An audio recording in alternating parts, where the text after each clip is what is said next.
28 फरवरी को आम बजट पेश होना है और हमारा देश कृषि प्रधान देश माना जाता है।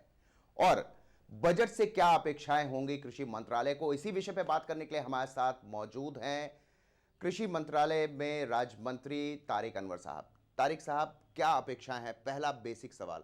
लगभग आधे से ज़्यादा हमारी जनसंख्या कृषि पर निर्भर करती है और जैसा कल राष्ट्रपति जी ने भी अपने अभिभाषण में ये बात का उल्लेख किया और उन्होंने कहा कि कृषि के क्षेत्र में हमारी काफ़ी उपलब्धियां हैं। हम जब खाद्य सुरक्षा की बात कर रहे हैं, फूड सिक्योरिटी की बात कर रहे हैं, तो उस परिस्थिति में विशेष ध्यान देने की आवश्यकता है। हम उम्मीद करते हैं वित्त मंत्री से, क्योंकि जब आप फूड सिक्योरिटी के लिए लोगों को अन्न देने की बात कर रहे हैं सस्ते दामों पे, तो वहाँ आपके पास अनाज का एक बड़ा भंडार होना ज़रूरी है, आवश्यक है। 11वीं योजना में आप लोग की विकास दर 4% रखी गई थी, लेकिन वो भी नहीं पूरी हो पाई।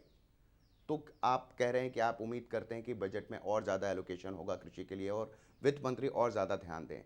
तो ये सारी नाकामियां देखते हुए क्या लगता है कि और आगे जो है कल अभिभाषण में भी राष्ट्रपति ने खासा उल्लेख किया है, आप खुद भी इस बात पे चिंता जता रहे हैं कि फूड सिक्योरिटी बिल आएगा तो कैसे क्या चीज़ें और हम करेंगे।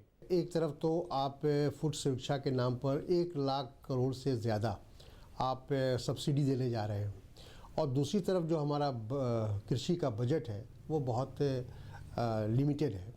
तो मेरा ये मानना है कि अगर हम उसको जब तक बढ़ाएंगे नहीं उस बजट को और ज़्यादा ध्यान नहीं देंगे कृषि के क्षेत्र में, तो जो आने वाले समय में, अभी तो कोई हमारे पास वैसी चुनौतियाँ नहीं हैं, लेकिन मान लीजिए कल सूखा पड़ जाए या किसी तरह की प्राकृतिक प्रकोप आ जाए, उस परिस्थिति में हमको तैयार रहने की आवश्यकता है। 2030 में हमारी जनसंख्या चीन से भी ज़्यादा हो जाएगी, तो उस परिस्थिति में जो आज हम पैदा कर रहे हैं उसका लगभग हमको उसको दुगनी पैदावार करनी पड़ेगी, तब जाकर हम अपनी जनसंख्या को उनकी पूर्ति हम कर सकेंगे।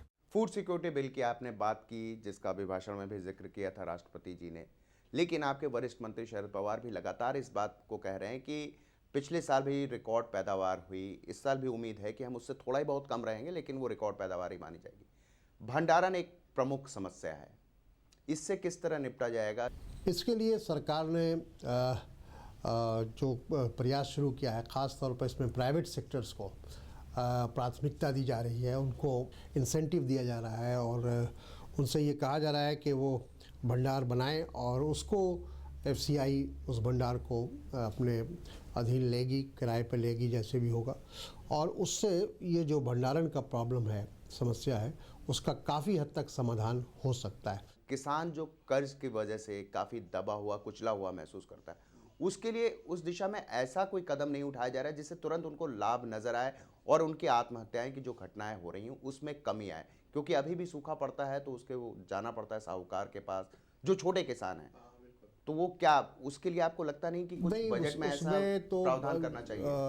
शरद पवार जी के कृषि मंत्री बनने के बाद उन्होंने जो इंटरेस्ट रेट था किसानों के लिए उसको बहुत कम किया है। जो पहले 15% के आसपास था वो घटाकर अब उसको 4% कर दिया गया है। जो छोटे किसान हैं अभी उनको उस बात की पूरी जानकारी नहीं है और इसलिए वो साहूकारों के चक्कर में वो आ जाते हैं और जिसकी वजह से उनको नुकसान उठाना पड़ता है। लेकिन आने वाले समय में मैं समझता हूँ कि जो सरकार का रवैया है इंटरेस्ट रेट का, अगर इसी तरह वो घटाते गए तो उसका फ़ायदा किसानों को मिलेगा। अंतिम सवाल आपसे पूछूंगा मैं तारिक साहब कि आपको लगता है कि बजट में जो एलोकेशन होता है कृषि के क्षेत्र में वो काफ़ी है?